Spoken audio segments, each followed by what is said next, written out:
ओम श्री गुरवे नमः।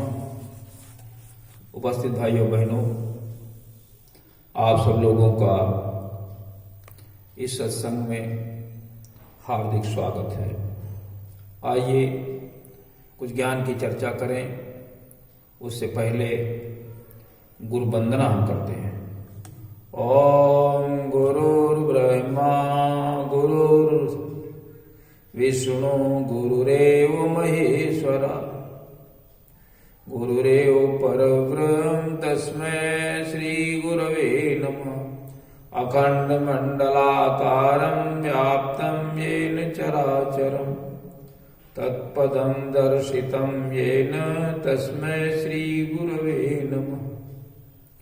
मातृवत लालयित्री च पितृवत मार्गदर्शिका नमो अस्तु गुरु सत्तायै श्रद्धा प्रज्ञायुता चया।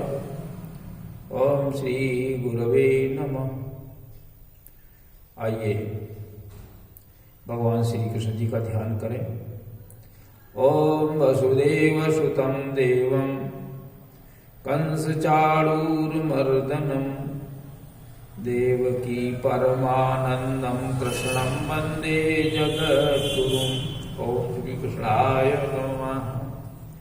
सद्बुद्धि की देवी गायत्री का ध्यान करें, प्रार्थना करें कि हमारी बुद्धि को सन्मार्ग की ओर प्रेरित करें।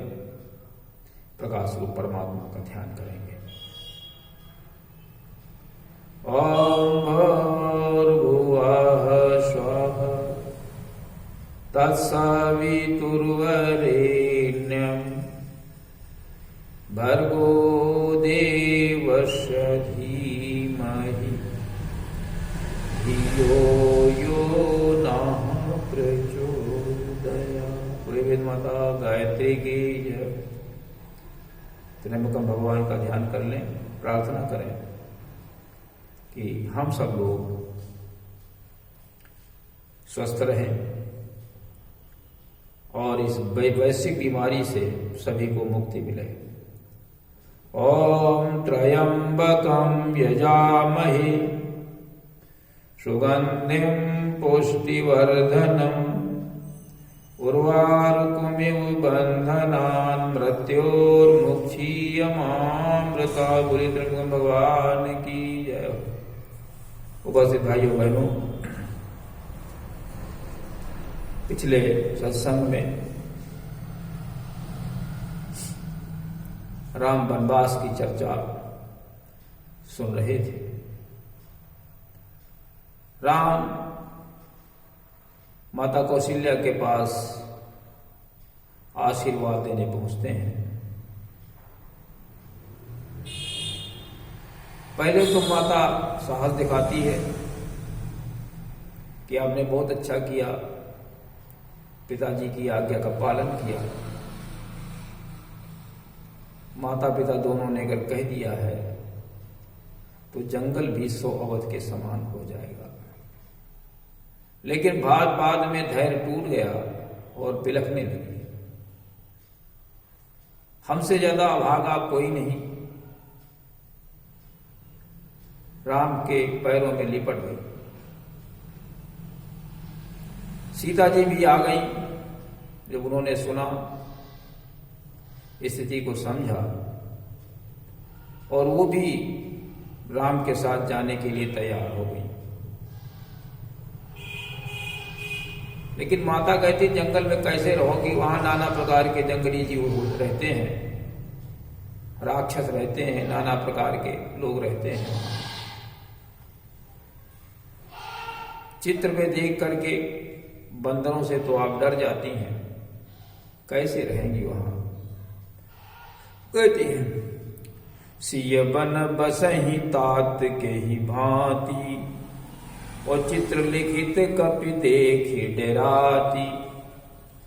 चित्र में बंदरों को लिखित रूप में देख लेती हैं तब तो ये डर जाती हैं।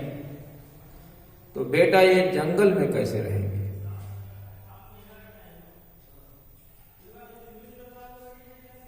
बात ठीक भी है, जो महलों में पला हो। यद्यपि सीता जी बहुत ही साहसी थी।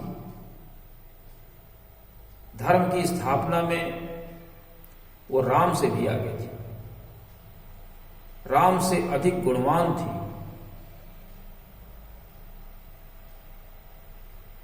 लेकिन फिर भी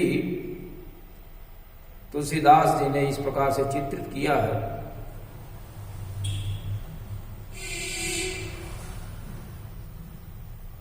तुलसीदास जी के अनुसार सीता जी बहुत कोमल हृदय वाली थी, लेकिन हमारी समझ से आता है कि सीता जी राम से भी अधिक शक्तिशाली थी। और पूरा इस प्रकरण का ठेका सीता जी ने ही ले रखा था। उन्होंने पहले जन्म में कहा था रावण से कि मैं तुम्हारे मरने का कारण बन के आऊंगी अगले जन्म में। इतनी क्षमता वहां थी। उस आधार पर हम कह सकते हैं कि सीता जी बहुत साहसी थी, धर्म की स्थापना में आगे थी। परंतु यहां पर जैसा तुलसीदास जी ने लिखा है, उन्हीं की बात का पालन करना है। राम जी सीता जी से कहते हैं, वेद सम्मत बातें बताते हैं कि आप यही घर में ही रहें, माता पिता की सेवा करें। 14 वर्ष बीतने में बहुत समय नहीं लगेगा, हम अति शीघ्र वापस आ जाएंगे। जंगल में कैसे आप रहेंगी, वहां पर नरभक्षी जानवर रहते हैं, भालू, शेर, हाथी, चीता, भेड़िया, ये सब नाना प्रकार की आवाजें करते हैं। ऐसी आवाजें करते हैं कि साहस टूट जाता है। कैसे आप वहां रहेंगे? वहां पर भूमि का शयन होगा, पेड़ों के छाल के वस्त्र होंगे, कंदमूल फल खाने को मिलेंगे। कभी मिलेंगे, कभी नहीं भी मिलेंगे। कब मिलेंगे कोई ठिकाना नहीं। कैसे आप, पहाड़ों का पानी मिलेगा, झरनों का पानी मिलेगा, कैसे आप रहेंगे वहां? तो राम कहते हैं सीता से कि भालू बाग ब्रक के हरि नाना, ओ करहि नाद सुनि धीरजु भागा।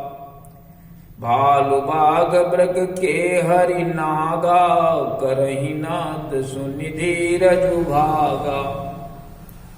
ये सब जानवर हैं। कौन कौन है? बाघ है, भालू है, भेड़िया है, शेर है, हाथी है। ये सब बड़ा भयंकर नाद करते हैं, धीरज भाग जाता है। इसलिए आप न चलें हमारे साथ, बहुत कष्ट होगा आपको।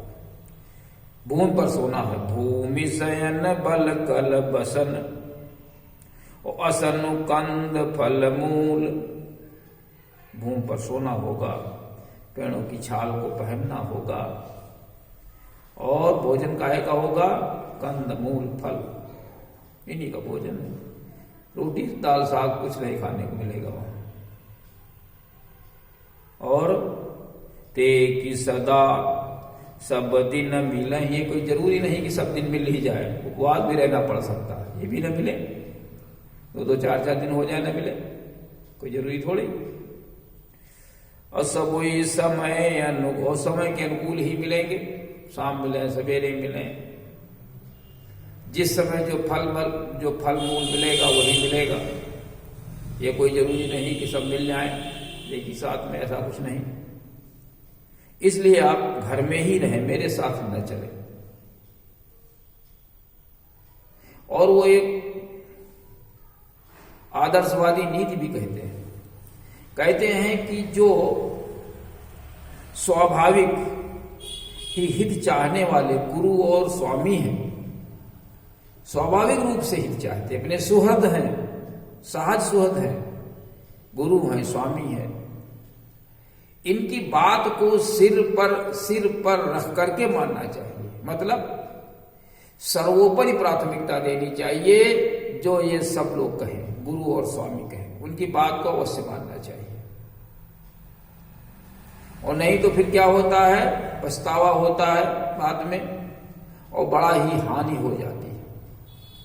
राम कहते हैं सीता जी से कि सहज सुहद गुरु स्वामी सिख, जो न करई सिर मानी, सो पछिताई अघाई उर, और अवश्य हो यही तहानी। स्वाभाविक रूप से जो हित चाहने वाले गुरु और स्वामी हैं, कहने का अर्थ है जो मैं कह रहा हूं, गुरु जी कह रहे हैं, माता कह रही हैं, उनकी आप बात को माने, नहीं तो सिर पर रख करके माने, अधिक प्राथमिकता के आधार पर उसको माने, नहीं तो फिर क्या होगा, सो पछताई अघाई उर, भरपेट पछतावा होगा। वहां चलने के बाद आप पछताएं, अच्छा होता यहां ना आते, घर में ही रहते, लेकिन बाद में पछताए क्या होता, फिर उसमें भी हानि हो जाएगी। अवश्य हो यही तहानी, निश्चित रूप से हित की हानि हो जाएगी। इसलिए आप घर में ही रहें। हम सब लोगों को, आपको भी इसका ध्यान रखना चाहिए। जो घर का स्वामी हो, जो सद्गुरु हो और जो हमें शिक्षा दे, उसे हमें मानना चाहिए। जैसे हमारे गुरु जी कहते हैं, आप वेदविद हों, वेदों का अध्ययन करें, उनके अनुसार चलें, पुरुषार्थी हों, परमार्थी हों, तपस्वी हों, अपरिग्रही हों, समदर्शी हों, भूतवत्सल हों, शतोगुणी बने। ये सब गुरु के आदेश और निर्देश है, परमात्मा के भी आदेश और निर्देश है, क्योंकि परमात्मा भी इन्हीं नियमों के अंतर्गत बंधा हुआ है। वेद वाक्य ही कहता है, कुर्वन्ने वे कर्माणि जिजी विशेषत समा, एवं त्वयि अन्यथे तोस्ति न कर्म लिप्यते नरे। अनुशासन में ही रहकर चले, ये परमात्मा का आदेश है, स्वयं भी उसका पालन करता है और हम सब लोगों से भी चाहता है कि आप इन्हीं श्रेष्ठ कर्मों के आधार पर अपने जीवन को चलाएं। ये सृष्टि परमात्मा की है। ईशावास मिद सर्वम यद इन जगत्याम जगत, तेन भुज्जी था मां क्रधा कस्य स्विद्धनम। ये सब सृष्टि परमात्मा की है, उसके नियमानुसार हमको चलना चाहिए, तभी हमारा कल्याण होगा। इसके अलावा कोई रास्ता नहीं है। अगर आप में चलते हैं तो आप बुराइयों में नहीं फंसेंगे। तो इस प्रकार से भगवान राम सीता को समझाते हैं कि अगर आप चलेंगे तो बाद में पछतावा होगा और हित की हानि हो जाएगी। इसलिए आप हमारे साथ में न चलें। लेकिन सीता जी भी अपनी बात रख रही हैं, माता जी से क्षमा चाहती हैं कि मैं अपनी बात कहना चाहता हूं। सीता जी कहती हैं, हमको धन, धर्म, राज, घर, ये सब इसकी कोई आवश्यकता नहीं। ये सब बिना पति के दुखदाई लगने लगता है। पति के साथ में ही रहना ही नारी को सबसे बड़ा सुख प्राप्त होता है। कहती हैं, तनु धनु धाम धरनीपुर राजू, पति विहीन सब शोक समाजू। शरीर, धन, घर, धरती और नगर, राज्य, पति विहीन, अगर पति नहीं है तो यह सब सारी समाज सब शोक जैसा लगती है। पति विहीन सब शोक, ये सब पूरा जो कुछ भी है ये दुखद मालूम देने लगता है, कुछ नहीं अच्छा लगता है। इसलिए पति के साथ में होना बहुत जरूरी है। क्या कहती हैं? कहती हैं कि जिय बिनु देह नदी बिनु बारी, तैसे नाथ पुरुष बिनु नारी। जैसे जीव अगर तो जीव निकल जाए तो देह की देह किस काम की? जैसे जीव निकल जाता है तो देह का हाल होता है। नदी है, जल नहीं है, क्या अस्तित्व नदी का? जल बिनु बारी, नदी का कोई अस्तित्व नहीं है। और तैसे ही नाथ पुरुष बिनु नारी, बिना पुरुष के स्त्री का भी यही हाल है। जैसे बिना जीव के शरीर का, बिना पानी के नदी का। और कहते हैं हमको सारा सुख आपके साथ में रहने से मिला। आपका हम शरद पूर्णिमा जैसा मुख अगर हम देख लेंगे तो हमको सारे सुख उसी में प्राप्त हो जाएंगे।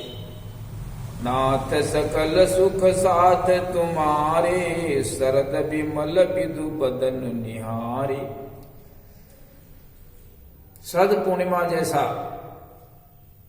चंद्रमा रूपी मुख आपका हम देख लेंगे, निहार कर लेंगे, देख लेंगे, तो फिर हमें सारे सुख प्राप्त हो जाएंगे। उसी में हमारे सारे सुख हैं। इसलिए हम आपके साथ अवश्य चलेंगे। हम बगैर आपके नहीं रह पाएंगे। तो ऐसी स्थिति में सीता जी भी राम के साथ चलने के लिए तैयार हो जाती है। तो इस आज के प्रसंग में सबसे मुख्य बात यह है कि भगवान राम कहते हैं कि सहज सुहद गुरु स्वामी सिख जो न करई सिर मान। आप सब लोगों को जो स्वाभाविक रूप में हितैषी है गुरु और स्वामी, उनकी सबकी बात को अवश्य मानना चाहिए। अगर आप नहीं मानते हैं, मनमाना कार्य करते हैं, तो फिर बाद में आप पछताएंगे, भर पेट पछताएंगे और आपके हित की हानि हो जाएगी। जब हानि हो जाएगी तो फिर वो क्या लौट के मिलेगी? उसके लिए पछतावा ही हाथ लगता है कि हमने जो किया सो बड़ा गलत किया, हमें नहीं करना चाहिए। लेकिन उससे कोई हल नहीं निकलता, पछतावा ही पछतावा बना रहता है। इसलिए सभी लोगों से निवेदन है कि अपने हितैषी गुरु और स्वामी की बात को अवश्य माने, प्राथमिकता के आधार पर माने, उसी के अनुसार चले। नहीं तो समय बीत जाता है और परिणाम कुछ नहीं लगता। हम देखते हैं लोग जीवन भर पूजा पद्धति में लगे रहते हैं, वो अंत में हाथ मलते ही रह जाते हैं।